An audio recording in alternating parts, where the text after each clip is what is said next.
idea what this song is, but we're on track 20. Let's hit 20 likes on this video. That's the target. Go for it. Bit of a different setup today.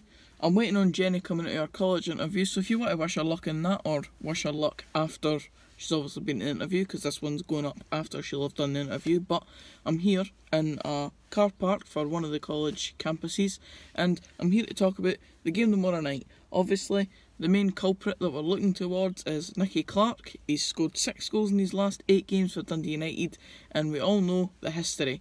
In fact, a year ago, yesterday I believe it was, he scored for Dunfermline against Dundee United in a 1-1 draw at Tannadice in the kind of run at the end of the season where we were unbeaten. And a lot of our fans, the argument where he was only scoring against part-time teams, he was lazy and stuff like that, not necessarily my opinion, but there was a lot of fans that thought that opinion of him. And there's one thing that you can't deny: Nicky Clark is a goal scorer no matter who the goals are come against. So obviously, as I said, 6 goals in his last 8 games. He spent a good period of the season for Dundee United this season out through injury, and he's definitely a key figure for them. Now that they're going into a kind of good run of form and coming to this end of the season, I think that there is only one way that Nicky Clark is going to go, and that is finding the back of the net on a very, very regular basis.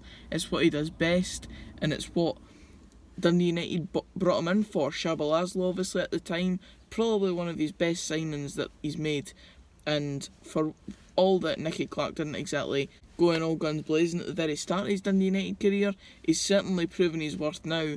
And obviously, as I said, 6 goals in the last 8 games, you can't be sniffing at that no matter what striker is doing it.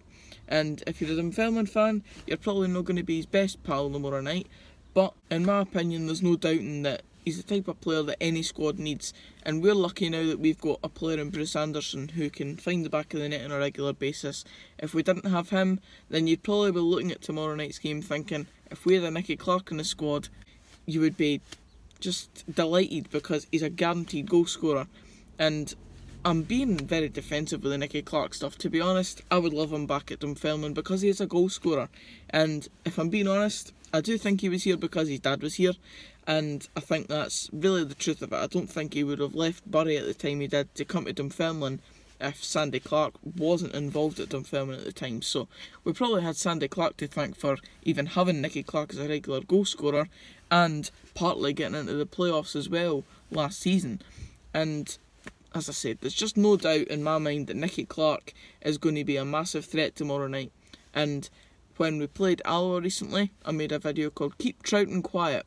The title might be very similar to that one, but in terms of obviously keeping Clark quiet this time, don't really know what I'm going to title this video quite just yet, but in terms of another high goal scorer in the league, we're going to have to keep him quiet tomorrow night. He's probably going to be the only striker up top for Dundee United. I'm not sure what Pavel Safranko's situation is, whether he's away on international duty or whatever, but Nicky Clark will obviously be a starter for Dundee United, I'd imagine, tomorrow night, and he's going to have a bee in his bonnet for us because he knows how much he can stick it to us if he scores. Imagine if he scores down at our end and then he can celebrate in front of the Northwest. He would absolutely lap that up.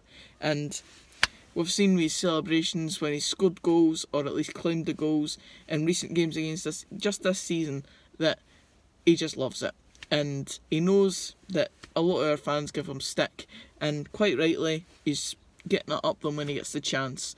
And including myself, I've kind of had my own wee thing with Nicky Clark since he's left. Obviously, I said I would like to have him back at some point, but that's probably never going to happen. And there's no doubt that Nicky Clark, when he's playing against you, you probably hate him because he's a regular goal scorer and you just know he's always a threat. When you have him, you never really complain, apart from when our fans complained about him being quite a lazy guy and only here because he's dad. It's a weird one. It's a weird relationship with Nicky Clark because you would think a regular goal scorer in your squad would be treated like fantastically, and he never really was. And it was only really at the end of last season where he was sort of accepted as a Dunfermline player by the majority of the support. Otherwise, in his Dunfermline career, he's always had this kind of thing with our fans where he's always been slagged by a section. And I don't know if I've ever been culpable of that. I can't really remember being like that towards Nicky Clark, because I do think that if you have a goal scorer in your squad, that's just the main thing. And it's just such a key thing in a squad. And as I said, Bruce Anderson in our squad now, hopefully he can come up with the goods on a consistent basis like Nicky Clark did at the end of last season, where he was scoring vital goals, including that one in the 90th minute or whatever against Inverness, which was the most vital goal in our season last season. So you can see what these type of players bring. And Nicky Clark, as I said, he's a big player for Dundee United, and I am dreading it if he scores at the Dunfermline end tomorrow, because it'll just be, it'll be a wee bit of carnage, I suppose, because he will go towards the northwest, I imagine. If he scores in general though, I don't think it'll be taken very kindly by Dunfermline fans, because we all know how much a threat he is, and it's frustrating, if anything, I think, or at least that's how I see it. But you talk about the love-hate relationship between us and Nicky Clark, well, here's a kind of highlight reel of the season so far in terms of the Dunfermline fans versus Nicky Clark. And I suppose, I mean, recent times he's came out on top, because obviously the last game was at Tannadice and he scored the one goal, and then obviously the first game of the season we played them and we had the upper hand. So maybe it's a bit of a level playing field, and this is the fixture where it really gets sorted out. And aye, roll the clip, because it's an interesting one.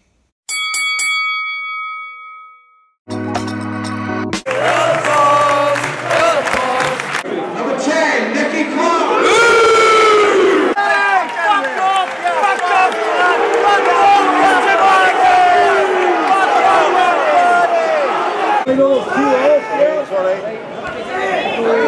Get it clear!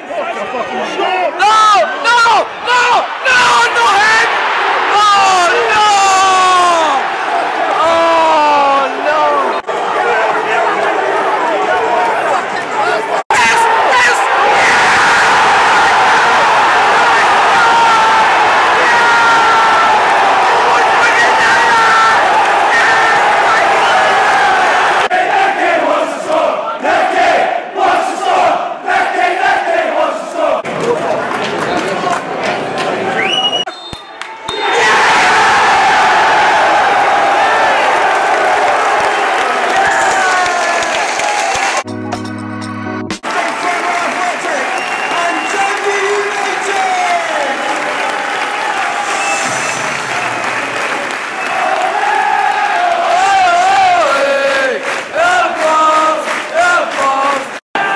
We're sleeping there.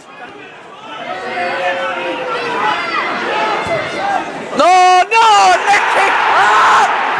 Fuck me! Oh, hit my game! Every time. Ah, get up, you man! Oh! Full time on Tannadice versus Dundee United 1 to 5 0.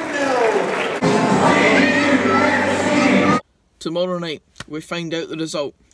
Dunfermline fans versus Nicky Clark. Who comes out on top in the 2018-19 season? Mon the pars.